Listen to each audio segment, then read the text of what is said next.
I don't think that's what the industry has in mind when they think about AI is going to create this wonderful experience and make agents more efficient. I don't think that's the case. Okay, right? Respectfully, Rob.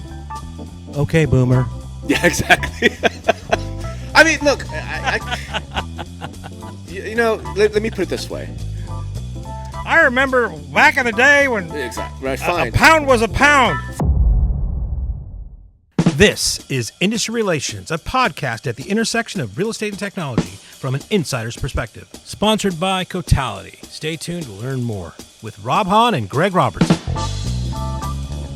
Hey everyone, and welcome to another episode of Industry Relations with Rob and Greg. This is your host, the notorious Rob, and as always, my co-host, the fabulous Greg Robertson, everybody. Hola, Rob. Hola, hola. I'm sure you heard the news, and I know we're going to go over this, but yes. Apparently the fourth time wasn't the charm, and Industry Relations did not win the most innovative award for best industry podcast. Right. So right. So sad for us. I did tell you, right? You did tell me, and I was up for listing bits, and that didn't win. But if we have to lose, which we did to I think James and Keith over at Real Estate Insiders Unfiltered podcast, then I guess James and Keith, they can make they do a great job. Around. They do a great job. Yeah. They do a great job. I was upset for them last year. They should have won last year. Yeah, I was upset for us, Rob. Just so you know. Nah, look, man. I think there's virtually no chance we'll win that. But like I said, the honor is being nominated. Yes, of course. The honor is being nominated. I gotta say, man. And I was at, and we're going to go into this recap here, but yeah. I was at Inman San Diego, and it's just it's very humbling and very people are very generous with their words about how much they listen to us, and how much they like the podcast and everything else. But it just doesn't match what happens on the stage. That's my point, dude. Like, who cares what happens on the stage? It's the fact that people actually listen to us yammer about bullshit. I just appreciate that, and just to be nominated is the honor. I know. I'm willing to bet that we will never 4 years in a row, right? I mean, we will never win. Best podcast, most innovative podcast. We will never win the award. It's an honor to be nominated, and it's an honor to have people listen to us. Yeah, that's the important thing. Who gives a shit? I could go without winning any award ever if people are still willing to tune in. Sure, yeah. I mean, we could be that kind of in the music world, the musician's musician, right? Exactly. Maybe he doesn't sell or she doesn't sell as much as everybody else, but they all go, man, I wish I could write like we're your favorite podcaster's favorite podcast. Yes, there we go. That's how deep. That's a deep cut. That's like we're so niche. Yeah, we're like we're the MF Doom of real estate podcasts. Right? It's your favorite rapper's favorite rapper. Yeah. But all right, so let's get into it, man. We said we're gonna do an Inman recap. What happened? Yeah. So I guess I started the week with a kind of pre-party at my Dan and I's garage studio here in Costa Mesa. Wasn't so sure how successful it was going to be because it's we're about 2 hours away from the venue, but I thought hey, maybe I can divert some people into Orange County Airport and they can drive or take the train down. And we actually had a decent turnout, so I was really nice. Happy with that. And and I had my my whole family help out. Hope was here, and Toby was here, and Cole was here, so that was kind of cool. Yeah. And had some new friends show up. Old friends and some new friends show up, so that was kind of cool. I had offered to take anybody who wanted to go to San Diego to the show the next day. In my 59 Volkswagen bus. I thought it'd be kind of cool. I wrote on the back Inman Connector bust, right? Right. Nobody took me up on that, and looking back, it was probably a good idea because I don't know about driving 66 miles. Driving a 66-year-old car 2 hours down the 5 freeway was really a bright idea anyway. Why? So. I mean, that car was built to do road trips around the country 66 years ago, it was built to do road trips around the Alps. Right? Well, I mean, it's not like the roads have changed. Yeah, you're not 66, but is your body ready to do all the things that it used to do back when it was 20? Here's the thing. If I could replace parts of my body the way you can replace parts in a car, then yeah. I won't ask which part you replace first, Rob. I'll leave you know which part I replace first, baby.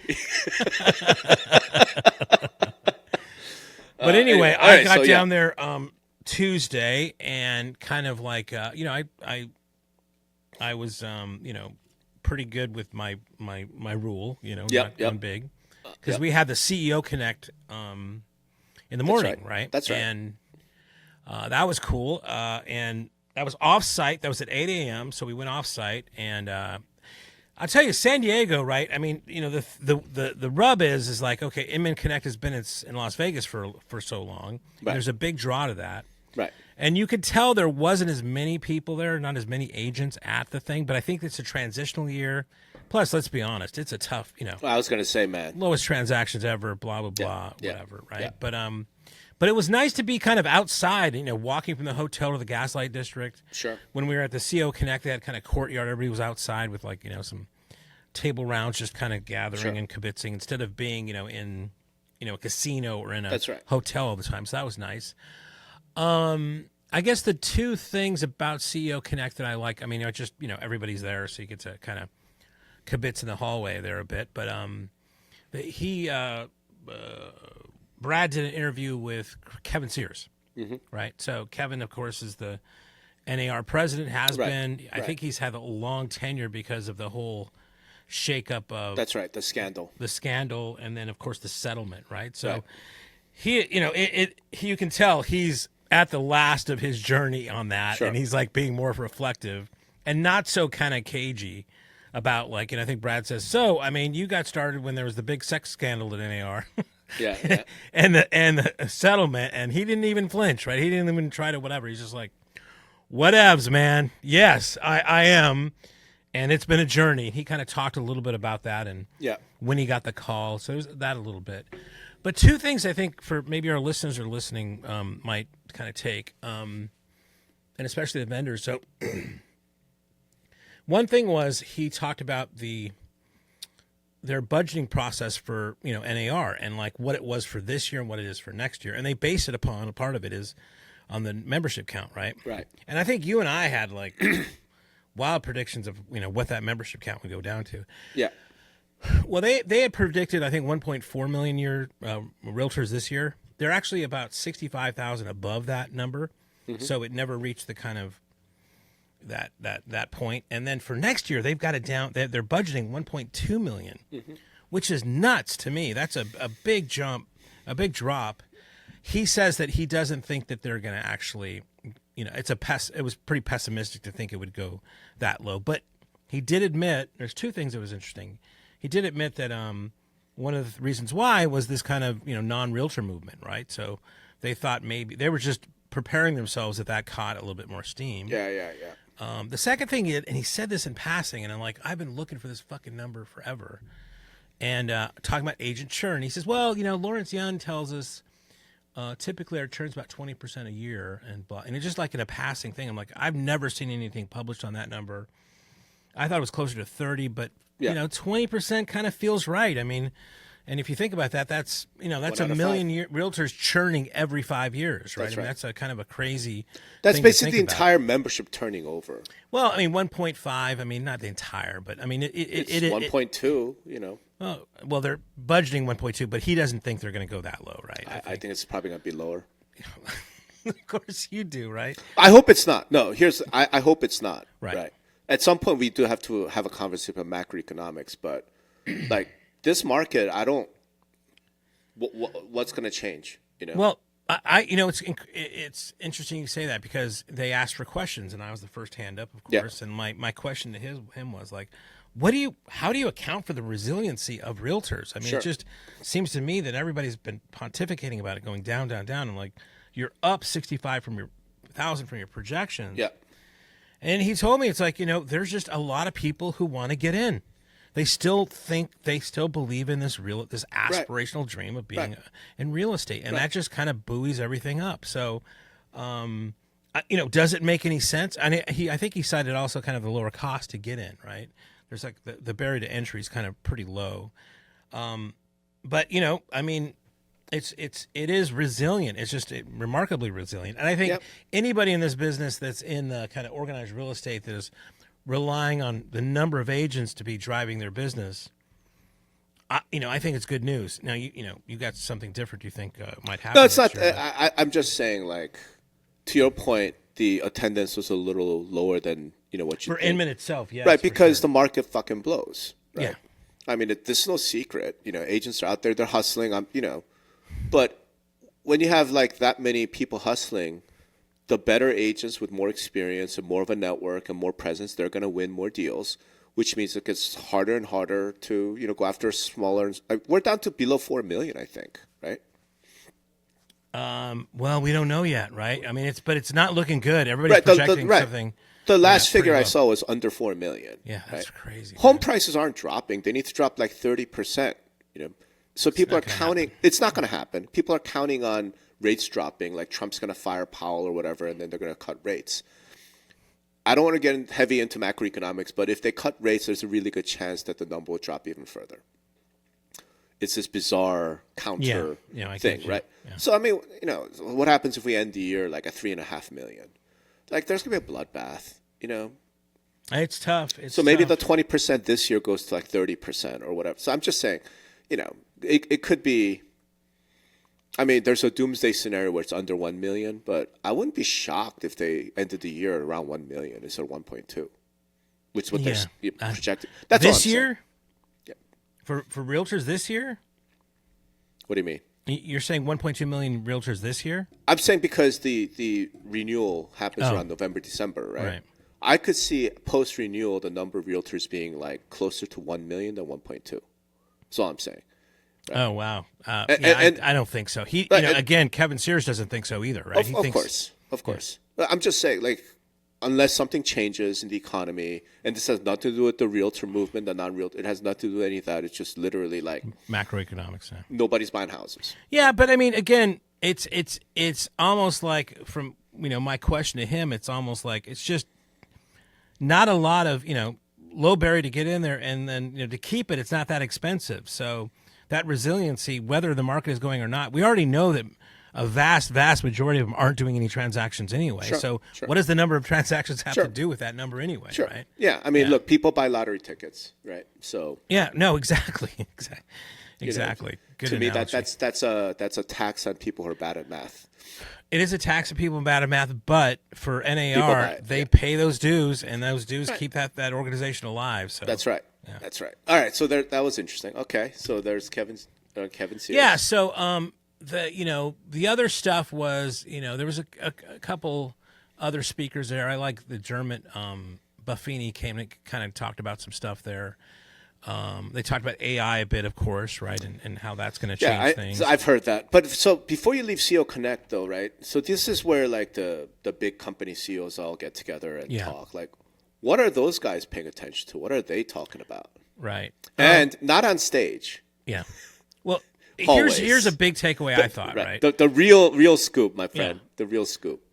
So 3 things, right? Yeah. First of all, Andy Florence, you can love him, hate him, whatever, but that motherfucker's got a great PR team because they dropped that Zillow news about rentals right before CEO Connect, and that was completely orchestrated and staged. Of course. So the buzz in the room was, oh my God, what is CoStar suing Zillow again for these? And the funny thing is, it dropped so soon, nobody really read anything but the headline. Right. So a lot of us assumed it had to do with the residential side when it was really more focused on the whatever. So that was great. Right. I mean, just that was kind of, as far as the stagecraft in the industry, that was fantastic with those guys. The other thing was like, this is just kind of inside baseball to me, but other news that dropped was, and we always talk about the Hotel California, right? This is the kind of nickname for the industry. Yeah. You can check out, you can never leave. It's just very incestuous. But the 2 moves that I read about that were dropped a bit news before this were just, I mean, this is the heightened thing of it. Chris Heller, right? Ojo, now Lower, whatever. Who was the fucking CEO of Keller Williams? Right. Has moved his real estate team to EXP. Okay. That to me is just like mind blowing. In a sense, right? The other thing was York Baur. He was the CEO of MoxiWorks. That's right. Which I know very well because their Moxie Present was a big competitor. And York's such a great guy. York is a great guy, right? Yeah. But they and it was a competitor in a sense, not really, because his channel was the broker's channel, right? But ours is ours was the MLSs. That's how we kind of distributed it. But still, we ran into Moxie Present when we were selling to brokers, and he was the CEO, the founding CEO of MoxiWorks, is now. Right, the industry relations, doing some industry relations work for Lone Wolf, and that to me was another one because Lone Wolf, Inside Real Estate, and Moxie. Those are the kind of the three big players in that kind of like all-in-one, brokerage platform space that's super competitive, right? Yeah. So to see the founding CEO of one go to one of the other ones again. It's just like, again, it's beyond incestuous as far as I'm concerned, as far as those two. Sure. It's just a big example of what how crazy this kind of industry can be. So I think the Andy Florence timing of that drop, those two things about that were kind of also things we were talking about there. Yeah. Okay, but you didn't answer my question, bro. Oh. What were the CEOs talking about for real? Hallways, lobby con. You don't have to name names, but I want to know what's on their mind. Right. The dominant hush conversations were all about CoStar and Zillow. Really? Interesting. Yes. Okay. Because I think that was as you've written about, I mean, there might be a there. Oh, I think it's beyond there. I mean, I have to see what Zillow's defense is. I think they're fucked. I think CoStar is going to do them like they did Xceligent. So, when I read your piece and talking with others, it's like, to me, it's almost like, it's like CoStar has this battle plan, right? A, B, C, D equals F. Which, right? By the way, they've been doing. No, again, they've time and again, like they've successfully. been whatever. So now they're in the residential space, right? And they're not, it's not executing, I think, as planned as far as the numbers they want to see, right? But they've already got their other plans, kind of set up. It's almost to me like Andy and the rest of those guys over there. It's like, okay, what do we need to put in place to execute our plan, right? And that's like, okay, well, we got to buy some companies that have copyrights. It's like, to me, these purchases, these acquisitions were not about, oh, we love their technology or we love this, we love the team. It's like, no, I've got these blank spaces in my decree, or what do they call those things? Complaints. Yeah. And I need to fill in the blanks. Like, okay, we'll buy VHT, Matterport. We'll buy this and that, and okay, find and replace in the fucking the document, right? Yep. And okay, let's go get some images, right? What kind of images? Okay, find an image where they've cropped out something. Okay, check. You got that, Dorothy? All right, great. Put that in, Dorothy. But again, it just seems to me these guys are so wicked smart in a way that they're not making acquisitions for tech or teams. They're making acquisitions to fill in the blanks of a complaint they're going to send out and sue the shit out of them. It's diabolical, man. It's diabolical. Yeah. And they've done it over and over. And so the thing that I just cannot understand is how Zillow let things get to this point. Yeah, well, let's talk about that. So it's like they're going to, I mean, I would say they're going to claim, well, when anybody submits a photo, they say they own the copyrights and they can do that. Our machine, our computer algorithm automatically crops it to fit our thing. There's nobody kind of just doing that on whatever. And here are some examples of the watermark showing, just to prove. I mean, I'm just making shit up here, right? Sure. And there's nothing here. And then it's 30. What do you say? 50,000, 37,000 photos. Okay, that's that is literally 2% of all the photos on the goddamn site. That's it sounds like a big number, but not it in really the rentals. Not in the rentals. Well, I mean, it's still a relatively small number. Relatively right? small, yeah. Yeah. It's still $7 billion. Yeah, well, that's the thing is that because of that, and I only know this because I read your post, was for whatever reason they can it's like the treble damages on the settlement. They could just fucking put any kind of number they want. No, it's it's statutory. That's what I mean. This is literally written in the copyright law. You can get statutory damages of, I think it's like $125 50,000 or something. Like it's a crazy fucking number. Yeah, is my point, right? Yeah. But I mean, that's if you're talking about the hallways, everyone's like going, God, man, this guy is just, he doesn't, if he can't win here, he's going to try. I mean, think about Zillow. They're on like battling on 3 fronts now, right? Yeah. Right. They've got the whole kind of band thing that's been catching on as far as that language, which I don't really like. They've got, part of that is the Compass lawsuit. Yep. And injunction that they're trying to get through. And then now this whole copyright thing, right? Yep. It's just, Jesus Christ. Yep. Yeah. It's not a good time in fucking Seattle, man. And there's a third shoe that's about to drop, I think. But, what? Well, do tell. There was a case that was just filed where a buyer, I think, sued their agent for recommending a loan officer. A buyer? A buyer. Sued their agent for recommending a loan officer. Right. And then claimed that the loan officer actually, they got, it was higher rates or whatever, right?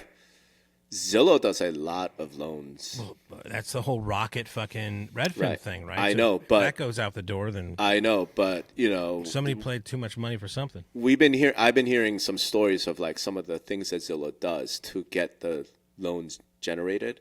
I could see a big fucking lawsuit on that front, but that's speculation. We'll see where things go. So yeah, I mean, Zillow's getting besieged, left, right, and center, and they're gonna have to figure out a way to hit back at CoStar, I think, and I don't know what that is just yet, right? But anyway, all right. So that's what people are talking about. Hey, sorry about that, everybody. Technical difficulties. In fact, it's super interesting that it was a power failure because that's gonna go right into.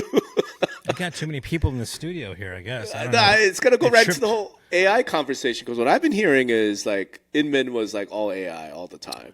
Yeah, I mean, I think every conference for every business is all about AI all the time, right? So, I mean, that you can't escape it, right? No. So, it's hard to everybody bragging about, I saw Ryan, guy from anywhere. We're investing X many, millions into AI and this and that. I mean, I don't think anybody has a clue what's going to happen here, but are there any vendors out there that's talking up their AI, whatever thing? Oh, 100%. Yeah, every vendor's talking about it. Yeah. All right, so this is something I did a solo podcast, right? I just put it out because I'd heard that, and I am not an AI skeptic, to be clear, right? Like I use ChatGPT, I love Grok. Things that I talk about, it's like Grok has replaced Google for me. I don't, I don't do web searches anymore. I just go and ask Grok, right? So I get it. I've done AI image generation. I've done a lot with it, right? The thing I couldn't really wrap my head around, so let's have this conversation. Exactly how will AI help real estate? Okay. Now, let me give you 2 areas where I think it will absolutely impact things, okay? And it's at the company level, meaning I could see AI truly affecting MLS operations, right? Because you just don't need that many compliance people. You don't need that many customer service people if you have good AI, right? I could truly see it affecting brokerage operations, right? The handling the commission, checks the accounting, whatever, the back office operations. I could see AI completely impacting that. But for the agent on the ground, I'm like, where's the juice? Like, where's the real value here? Oh, wow. Interesting. Right. Okay. So I was curious, like, again, I have not paid enough attention to this, but maybe you have because you are after Vendor Alley. Right? Yeah. I mean, a few things I'll say there. So when I think, part of real estate, and really, a lot of people, teams kind of segregate things. But I mean, in real estate, it all comes down to, sales, right? Sales. Yeah, they're selling. They're selling houses, right? But sales, we have to break that apart. There's lead gen. Yeah, that's part of it. There's conversion. Yeah. And then there's client service, which leads to the closing.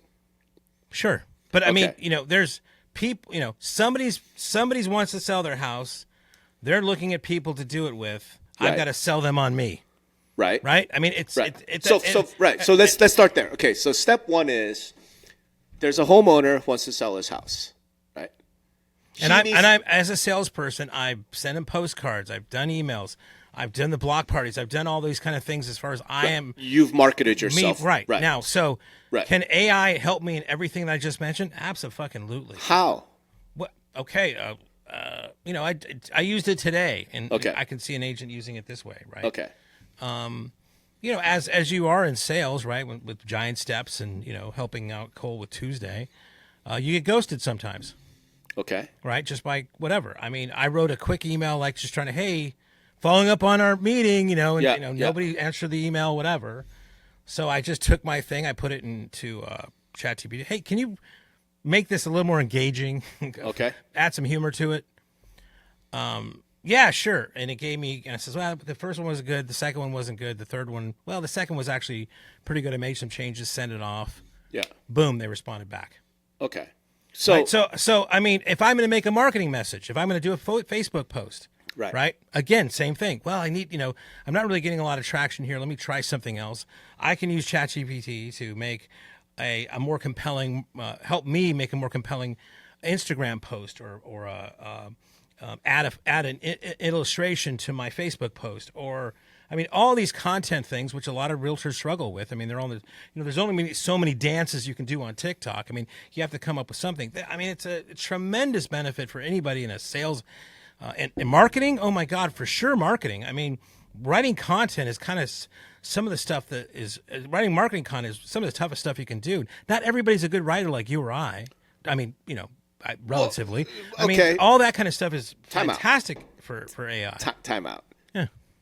Do you use AI to write vendor alley posts? I use it to proof my vendor alley posts because but proof is grammar is horrible. But here's the thing: if you put up a vendor alley post with shitty grammar, you know what? People are still going to read it and they're going to know it's you. Yeah.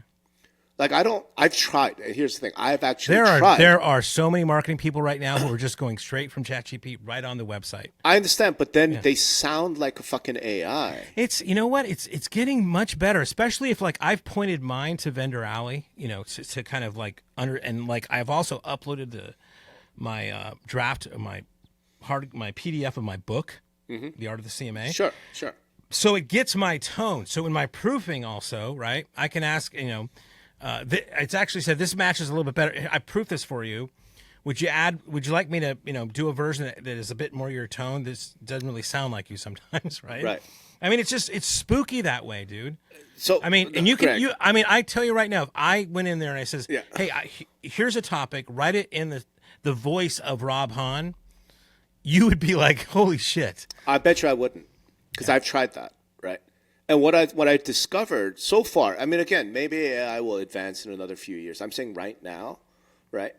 Like, it's close, but not really. And I end up spending more time trying to make the AI do what I want it to do than if I just fucking wrote it. Mm-hmm. So I'm not talking about proofreading. I'm not talking about, these like random, I guess I'll call it administrative emails. Like, hey, you ghosted me, right? What's up? Like, okay. That's still very important. I mean, those kind of things. I'm not saying it's not important. I'm just saying like, okay, I get that, right? But that's not. I mean, again, in any communication, whether it's marketing or following up, those kind of things, I think that's absolutely. Other things I see people are doing, which is really bizarre but great, is and again, I'm a hammer, so everything looks like a nail, like CMA. They're just I saw this a TikTok video on this. Yeah. Somebody went to the MLS, did a CMA on their MLS system, which gives them a 2-page, text only report, right? They save it as a PDF. They put it into ChatGPT. It says, okay, based on this following PDF, what can you tell me what's going on in the market? Sure. So quick, so easy, about 4 shareable posts there that they can get out there that are based on facts that they, they could ask the thing questions too. I mean, but that's a great point though. So one of the things I was speculating about is, okay, let's say you do that, right? And the seller calls, she's like, oh, you sound like you know what you're doing. Yeah. Come to my house. Yeah. And the seller starts asking you questions. Yeah. And you can't give the answers. Well, that's your fault. I mean, that happens every day now. I know, but my point is that just is like counterproductive, because now the seller's like, oh, you just use AI, huh? So you don't know shit. I should just ask ChatGPT myself. Well, if you're showing up to listing presentation not prepared, that's on you. That's not because of AI. This episode is brought to you by our sponsor, Cotality. CoreLogic is now Cotality. Same trusted technology and data, just with a new name that reflects their mission to unify property professionals, strengthen industry relationships, and drive innovation globally. Cotality powers tools you already know and love, like Matrix, the gold standard for MLS systems. There's One Home for agents who want to give their clients a more personalized collaboration experience. MLS Touch keeps you connected to the MLS no matter where you are. Realist gives you the insights to stand out as the local expert and tools to fill your funnel with high-value leads. The new One Homeowner platform keeps you top of mind and delivers value long after the deal is done. Learn more at Cotality.com. Our thanks to Cotality for sponsoring industry relations. But what I mean is so if you're going to do a market report, that's a great example of this, right? If you're going to do a market report, and agents do this for their content, to try and get inbound leads or whatever, right? And you're actually just going to use AI to do it. I don't mean like research assistant, right? I mean like just put it out and then I just read it. But again, Rob, that you don't understand it. Yes, right? Well, again, I think it's a tool. It's collaborative. So if I'm uploading to ChatGPT a spreadsheet of all the comps, sure, right? And they're just the comps. I didn't do any math. They're not in Excel. Sure. It's just a CSV file. Okay, Yeah. what is the average of all the comps? Yeah. That's not meaning I'm stupid. It's it's just doing work for me. It's a research tool in that sense, right? Sure, yeah. Again, you can use any tool. Here's my question. No, any tool incorrectly, right? I get you, but my point is, okay, if you're an expert using a tool for research or for data compilation, that's fine, and then you see the numbers, you're like, oh wow, this means this is happening, and let me think about what these numbers reflect about my local market, and then I put together some content, right, a blog post, a TikTok video, whatever it is, right? Hey everybody, the latest comps just came out, right? Here's what I've got, and this is what I think it means, and you should call me or whatever. Okay, that fine, 100%. Okay, right? But it's just a time-saving thing, okay? Yeah, but what you're saying here to me... Wait, let me finish. All right, okay. My point is, if you're a newer agent and you don't know how to... You actually have no insights, right? If somebody gave you this, you don't know what the fuck that means, and then relying on AI, so it makes you sound much smarter, but you're not actually that smart. You're not actually that experienced. You're not actually that insightful, right? So why would you use AI? Aren't you better off actually, go learn, It's almost like when you're a writer, my thing is write. If you want to be a writer, write a whole bunch. Yeah. Don't use ChatGPT to do it for you, and then you actually kind of suck, right? So it's a little bit of that. So this is just in lead gen. I get what you're saying. If it's just a tool to help you save time, okay. I guess I could see it. It sounds like you're breaking down to is AI is good. It depends how you use it, right? Kind of. And I'm trying to figure No, of course, every tool in the universe, have a good. You can use it good ways and you can use it bad ways. That's just it's Greg, a tool. What I'm trying to figure out with all this AI hype. Okay, I get it. And like I said, I'm not an AI. I'm not saying it's totally useless, right? I'm just trying to figure out how it actually really impacts the day-to-day real estate agent, the transaction side. And I got this from Brad Inman, his big speech, right? Which I'm sure you attended, so maybe I'm missing some context.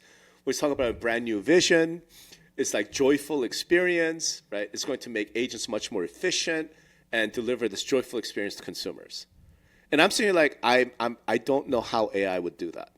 Well, if you're saying you don't think that ChatGPT or AI can make business professionals more efficient, so that they can spend more time with their clients instead of doing all this other mucky work, I don't know why you would make an argument like that. Of course it does, right? I think Brad's whole thing is I think Brad's whole thing is that this is a tool that's going to make us more efficient, so we can spend more time with the other things that we want to, right? And that it does make me more efficient. It doesn't make you. It's not. Again, the proofing, whatever. There's 1,000 jobs I'm not even thinking of that just as a basic human being walking the earth, that it can help out with. Okay, so bring it in the real estate. Oh, fine, do it in your context, right? Okay, so these tools make you more efficient. So you're able to do more of what Yeah, like I mean, client service delivery. Like, what are you doing more? okay, I mean, I'll just throw out some ideas. Proofing is one thing I've already told you, right? For marketing sense, here's my email that I wrote that you proofed. Give me 5 subject lines you think that would match with this. Okay. Right?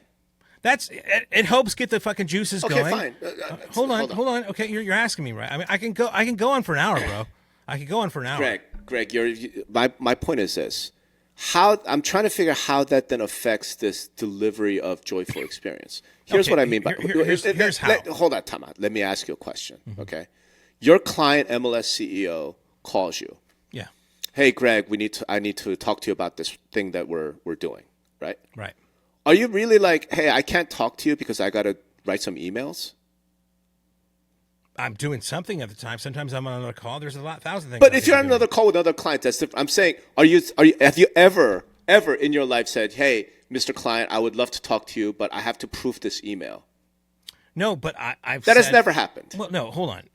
Absolutely. I mean, not in that exact context, but right. I have a deadline. I need to get this thing over to somebody in 5 minutes, 10 minutes. Okay. Let me call you back. Yeah. Okay. Maybe before, if I had these tools before, I'd have finished that so that I could take that call. I don't know. I mean, that could happen. That's not outside the realm. I guess. Again, I've done consulting too, man. And my point is, to me, client service, you drop everything else. Doesn't matter if I'm writing a blog post. Doesn't matter. Like, you drop everything else. Like, I have to talk to you. I have to actually serve you. And if that takes an hour, it takes 2 hours. It takes an hour. It takes 2 hours. Right. Right. I'm not less efficient, so you know what it's going to eat into? It's going to eat into my sleep schedule. It's going to eat into my personal time. It's going to eat into something else. It is never going to eat into client service delivery, right? Yes and no, right? I mean, I think, they're paying you for coming up with some ideas or being original or creative or something, right? Sure. And I know a lot of times, I don't know about you, but, I forget who said this, but it's like, an idea comes, right? And sometimes the idea is driving, and you're in the passenger seat, and it's just going, and you're just along for the ride. It's that great of an idea, and it's flowing out of you. I mean, you've had that experience, right? You're in a flow, right? Sometimes you got the idea, it's in the passenger seat, and you're like you're moving along, trying to move this thing. Oh God, it's a lot of work, right? Sometimes you're in the fucking trunk. Yeah, it's just so great. It's just flowing, and it's gonna go viral and everything else. I mean. But the hard part is like getting into that state and like that inspiration to get started. I also find it easy to get something started here, right? I mean, or just an idea. I had all the NAR membership numbers, and I'm like, I think the NAR memberships are on a trend to do this. What do you think? Well, I uploaded it up there and it says, well, actually, here are the real numbers of what's happening. And that really doesn't match your thesis here. So maybe this is a good idea for a blog post, Greg, right? I mean, it's actually this way. I mean, there's so many ways to use it. I think everybody's just kind of scratching the surface here. It's possible. Like I said. And that's going to make a better experience. That's going to give those kind of things that I would never like take the time to do. I'm doing a lot more stuff here so that I can become more creative for the people that are counting on me. That they might have only gotten 3 ideas from me. Now I can give them. I vetted out 7 to give them, a bit more service on that end, right? I mean, it's remarkable. All right. I mean, that's not a problem I've ever had. My problem is never the ideas. My problem is always, can I get you to actually execute these? And the answer is typically no. So. Oh, that's too dangerous, Rob. Oh, we're not ready for that yet, Rob. Oh, okay, fine. I mean, what do you want me to tell you? But again, let's bring it to the real estate context, right? What creates a joyful client experience is a professional who's like really good at keeping me informed and keeping me appraised and communicating, right? Yeah. What creates really shitty client experiences, once I sign the listing agreement, I can't get a hold of my agent, right? Right. How does AI change that? Oh God, that's a great question, right? I mean, do you know what I'm saying? Now we're talking, Rob, because some of the stuff that's out there. You look at a company like Sierra, right? Sierra is automated. These automated. Everybody talks about agentic services, right? Yeah. We're getting to an area now that is what they called performance-based pricing. Okay. What Sierra does is they create these AI agents. Yeah. In chat or voice. Yeah. And you hire them just like SiriusXM has hired them, bunch of other kind of big name companies. Yeah. And when you call or chat with them, Right. if they can show that problem was solved by an AI agent, not a human, Right. that's when they pay. If it goes to a phone operator, right, they Right. don't. It doesn't pay. Right. Right. So you're seeing these new. So agents could have their own assistants. Remember when virtual assistants were the big deal? But virtual meaning somebody in the Philippines. Now they're going to hire these AI agents that are going to be able to. I mean, what is the biggest problem I see now? And like I have a client right now. I'm making 200 phone calls to agents. Okay. Right, and they never pick up. I think the stat I had from the last thing I delivered, it was 47% of the people I've called, about 100 and something, just went to voicemail. Imagine that whole experience could be changed by some of the technology that's coming out. It's amazing. So what you're telling me is that I'm the client. I signed a listing agreement with this agent who came to my house, sat at my kitchen table, did the presentation, convinced me and Sonny to trust him. And then I'm never going to talk to him again. I'm going to talk to his AI. No. What happens now is you call him. He doesn't pick up. It goes straight to voicemail. The experience you're going to have now, and it's going to be an experience that everybody's going to get used to, really. It's going to be their AI agent. Hey, Susan, what's going on? Oh, I was just wondering, did we get the paperwork yet? Right. And that agent is going to be able to answer those questions. No, Greg. Very quickly. My point is, I'm never going to get to talk to my listing agent. No, it's when your listing agent is with another client. Okay, but a delightful customer experience means, hey, I understand you're a busy guy, but you know what? He calls me back that evening. Yeah, sure. I mean, right? I'm not saying this is going to be replaced. I think this is a complement or supplement to make a better experience for the existing clients. Why? Why would it be better? So I'm never going to talk to my listing agent because I'm right talk now to his when AI. you call somebody, it goes to voicemail. That's fine, but he'll call me back the same day. No, the other guy will call you back also. I mean, it depends on how you use it. Some agents will be. Maybe the agent asks him, "Would you like Greg to call you back at the end of the day?" "Oh no, I got everything I need. Thank you. Bye." Or yes, I would like Greg to call me. So as soon as I hang up and Greg's free, he'll call. I mean, okay. I mean, it's going to be a brand new world. Fine, it's a brand new world because I think maybe I'm a Gen Xer, I'm old, and you and I have a very different idea of what client service is. I resent the fuck out of it when I have to call a company and I get AI. Resent the living fuck out of it. When I call customer service numbers, and it goes to India, I resent the fuck out of it. When it goes to, one of the things I hate the most about startups, by the way, is there's no phone number. Everything has done through like email support, read our FAQ, chat agent. I'm like, fuck you. This is not customer service. Get off my lawn. I hear you, brother. I hear you. Get off my lawn. Right. Tell me how that's delightful. Who the fuck likes phone trees? Again. An AI agent is nothing more than a more advanced phone tree. I mean, my first company, Iris, we had a receptionist. Right. Sat out front, answered every phone call that came in. Right. Right.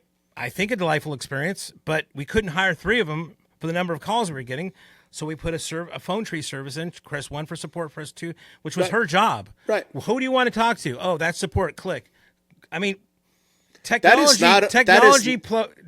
keeps going, man. It's fine. It's not a great experience. It's not a great experience to be on hold waiting for the receptionist to bring you somebody when you can just fucking press 1 and go right there. Okay, that's a great experience. Okay.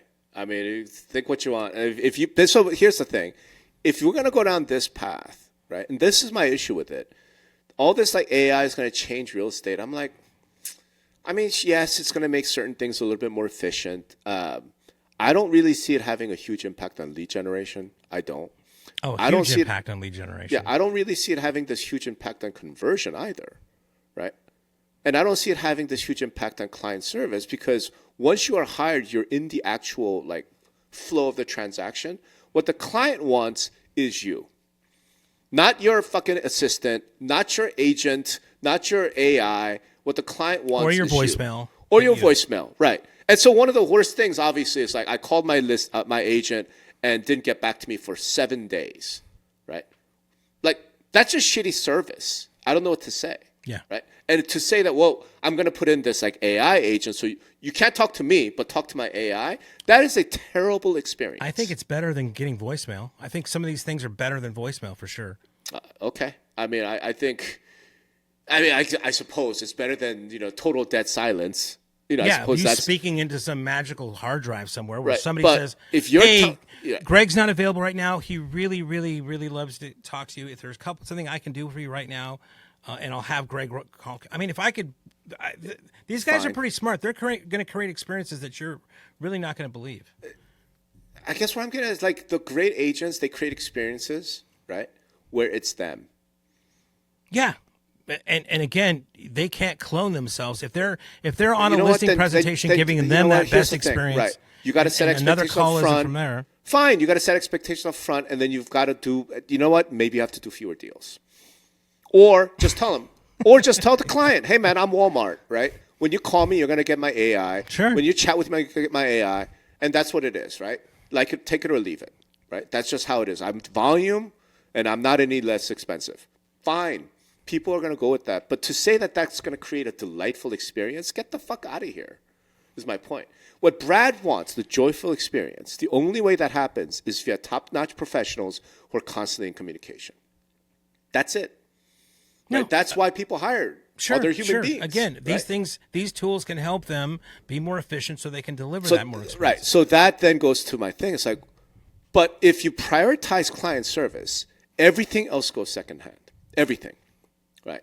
So to me, the great agents right now, they already do that with human beings. So all we're talking about is using AI to replace human beings. Like in other words, they have a transaction coordinator that they're paying $8 an hour to or whatever it is, right? Now they're just going to replace it with AI. It doesn't change the fundamentals of the experience, doesn't change the fundamentals of the transaction. Do you see what I'm saying? All it's doing is, no, it can't. Sure it can. How? To your point, if I replace my transaction coordinator and with AI, right? And I replace, let's say, one of my marketing assistants because it's much easier. I had one that was dedicated to writing. Now I can use she's not a great writer, but she can fucking prompt the shit out of things, right? Now I have extra money. I'm going to hire myself, as a magician says, a beautiful assistant with me that will be able to take up those calls, a human voice, while I'm on a listing presentation. And know that so that I can give them a better experience, right? This can manifest its way into different ways there if it has to be a human. Okay. So basically what we're coming to realize, because I could agree with that. In other words, you're going to save money over here. And then you're going to put that money... Being more efficient. I guess we put it that way as well. You're going to save money over here, and then you're going to put it over here that's going to deliver a better experience. Some will, and like you said, some won't. Okay. Right? And the ones that don't... I can buy that. The ones that don't they're going to fall. They're going to fall by the wayside. But here's the thing. Then where are so the AI companies, right, that are going to replace your cost centers over here? Mm-hmm. What are they replacing? In real estate, because if it's a chatbot, voice chatbot, that is a shitty experience. It is. That's now, a phone tree. But it's getting better. It's getting better weekly, right? Again, I'll go back to these calls I'm making, right? There's sometimes when I call, I get this like whirring. It's not like a typical phone thing. It's like a whatever. That's because the CIA is listening in on you. Probably, yeah. And I can pick up. Hi, this is Shelly's office. Right. How can I help you? I'm like, is Shelly there? No, she's not. And I can have her give you a call back. What's your number? Right? Oh, it's this number, and I'm Greg. Okay, Greg. Thank you very much, and I'll have her give you a call. Bye. Click. Right. I'm like, and then I'm 2 calls in after that, and I'm thinking to myself, motherfucker, I think that was fucking AI. And right. I didn't really get it while I was on there because it was super fast. Right. Right. And if they're fooling me now. Right. I can only imagine. Look at what did that X come up with? The avatar, what's her name? It's like an avatar you can talk to, and she's, flowy dress or whatever. Yeah. Oh, God. That is a crazy experience, man, of talking to that, talking to things like that, right? So it is getting better. It's not the experience like, press 1 for 5. Hi, Rob. How are you? It's going way beyond that level. Okay. And that is going to be delivering a better experience than you think that it's capable of now, for sure. I completely disagree. Then why the fuck did I hire that agent? Why didn't I just hire the AI? Well, I don't think. I mean, until the robots come out, they can't go out to the listing presentation and view the house. Showing agents. I mean, agents use showing agents today. Redfin could just have an AI agent. Then what the fuck do I need to hire a human being? There could be a possible. Right. I mean, there might be buyers and sellers that will look at the value proposition of an AI-run brokerage and say, "I'm okay with 1%, and I'm okay with it being." That's AI. right. That's the Walmart. That'll happen. That'll happen. Don't tell me that's a wonderful experience. Well, it's a wonderful for them because wonderful. You value an experience that is different from others. The experience they want is low cost, just like an airline. Like, okay, I'm on a shitty flight. I'm in the middle seat and everybody's smelly and whatever. This is a shitty experience. You guys are going out of business. No, that you're what you prioritized is cost, and that's why you're in that thing. If you want a really great experience, you're going to pay for it. Right, I'm agreeing. But here's the thing. Again, if I'm hiring a real estate agent, and keep in mind, like the fundamentals of this business, from all the agents I've ever spoken to, from Sunny, my wife, who know, like, it's trust. Right? Yeah, it's trust. Mm-hmm. You showed up at my house. You got me to trust you. Sign this agreement. Please sell my house. And then you're never going to talk to me again? I'm going to be talking to your fucking phone tree? I'm firing you the next week, dude. Yeah, I'm firing your ass. I'm going to go, hold on, and I'm going to go find an agent who has no deals going on. It's the Jerry Maguire thing, right? I'm going to go find the agent who has no clients, and I'm the only client, so he's going to call me every fucking day. I'm going to want that instead because I'm an old man. Now, to your point, maybe the newer generation, younger people, like, I don't need any of that. I don't trust it. It's not about any of that shit. Just get the fucking deal done for me at 1% at lower cost. Cool. Here's AI. Here's this. Here's self-service, blah, blah, blah. Do it for 1%.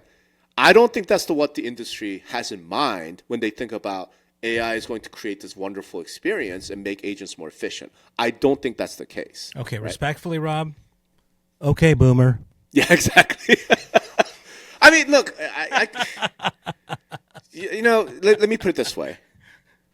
I remember back in the day when fine. A pound was a pound. Fine. Let me ask you this. Have you ever been to a kiosk at a fast food place? Yes. Okay. Did you like it? No. Was it a wonderful experience? No. Okay. If Mastro's started using kiosks instead of waiters, it wouldn't be Mastro's. Correct. Yeah. That's my point. Yeah. No, people. That's again, my point. Your description is perfectly correct. I mean, if you're not getting the customer service you think you're paying for, you will leave. And agents are going to have to make sure that they understand what balance each customer has. But to kind of throw the baby out with the bathwater and say AI is worthless, I'm not doing that. That's not a good thing. But maybe this is it. Maybe the issue is, I think fundamentally, real estate is a service business. Fundamentally, right? So everything comes down to build a trust, all that stuff, and after that, you are delivering a service to me. Right, it's not because you have access to the MLS in this day and age, like whatever, right? It's not because you've got some CMA thing that I can't have. Like, it's none of those things anymore, right? If it's like, I can do these things that you can't, bullshit. People can do it, right? The reason why you get hired, why I would hire a real estate agent, is for the service and the wisdom and the knowledge. But it's the service. The wisdom and knowledge don't mean shit to me if I never get to talk to you, right? So when I think of real estate as fundamentally a service business, and then we're talking about AI is going to transform it, the only way this makes sense is what you said, Greg. The AI is going to allow me to save money over here. That's not customer facing, right? So I could take that money and put it over here that is customer facing. That I get, that I understand. My issue is the AI in real estate that I've heard of so far is all in the nature of, like you said, the chatbots, the email things, the whatever, the research, like shit like that. I'm like, okay, where's the stuff that's going to make it where an agent could stop doing all the administrative shit so they could spend all their time talking to clients? Right. But what if it came this way? What if a guy came to you, an agent, right? Yeah. And you're like, hey, Rob, I have some high touch clients for sure. Okay. But let me tell you, I've employed 90 chatbot, or I've employed 90 AI agents who are going to call 10,000 people here. And that sounds ridiculous to you. You would hate that. But you know what? Sorry, man, it works. And the reason I do that is because anytime I put my clients on that plan, they get 10% more for their house. Mm-hmm. Right? And I tell you, it's not very high touch.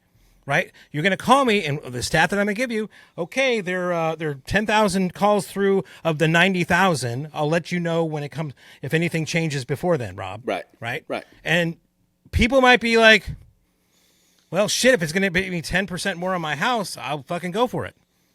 Right? I mean, there's other ways of making the value proposition work, right? I mean, whether if the service, you're saying it's a service business, part of a service is, if somebody's going to lean to me and say, I've got better tools that are going to make you 10% more than the average agent, and I'm using all these tools, well, but I tell you, I'm more of a tech guy. I'm not really, I know what you're saying here, but this is my plan and it works, and here's the data to show you it works. There'll be a lot of people, I think, that's going to actually say, well, I don't need the high-touch service. I like the 10% more for my house, right?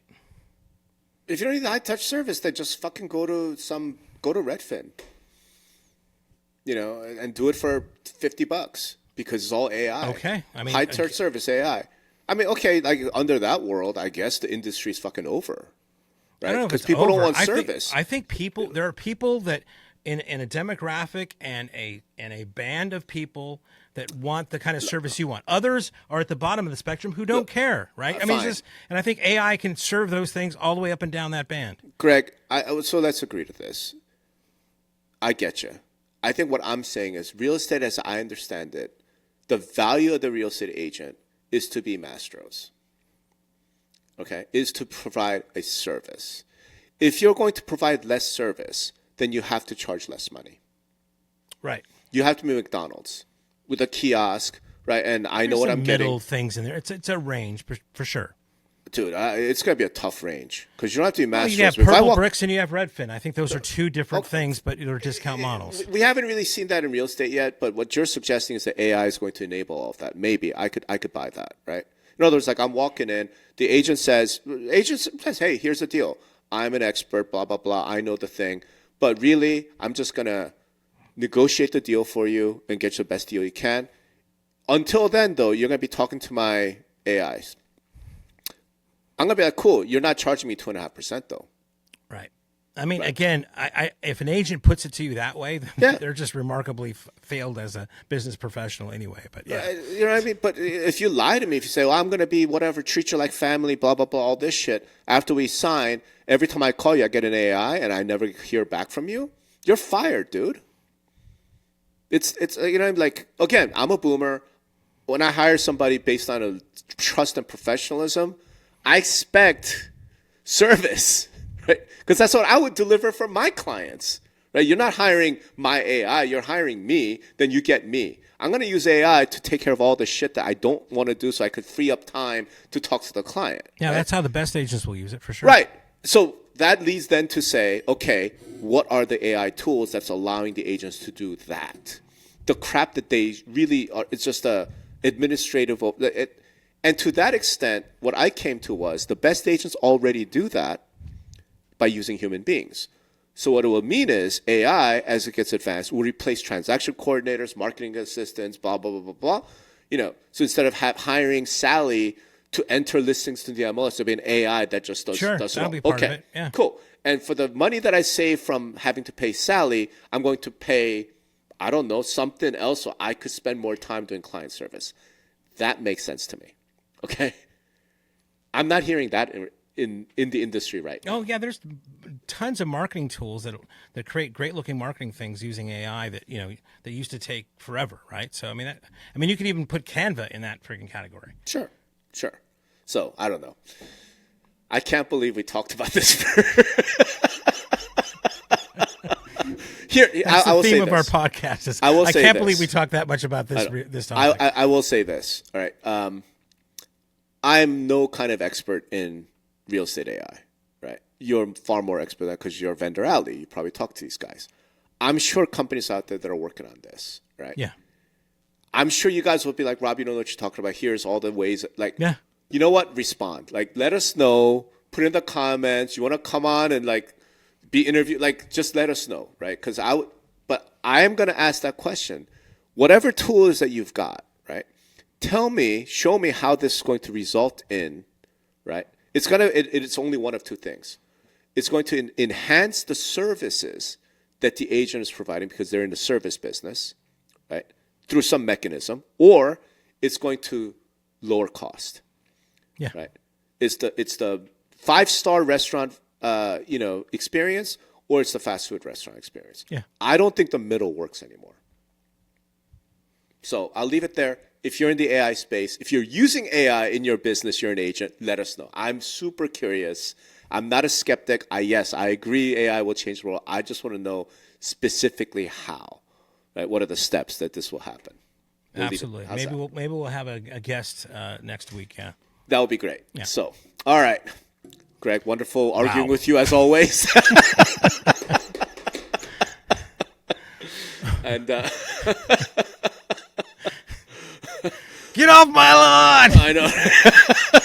Hey man, I admit it. I fucking admit it. I'm old and cranky, and that is what it is. Well, you are also a former, high level service. Yeah. At Berg, what was it? It's an Bergdorf East Coast Goodman. thing. Yeah. I mean that's so Neiman Marcus. Yeah. So like you understand that. You understand that. Yeah. All right. Thanks everyone for listening to us everybody. yammer. I'll talk to y'all later.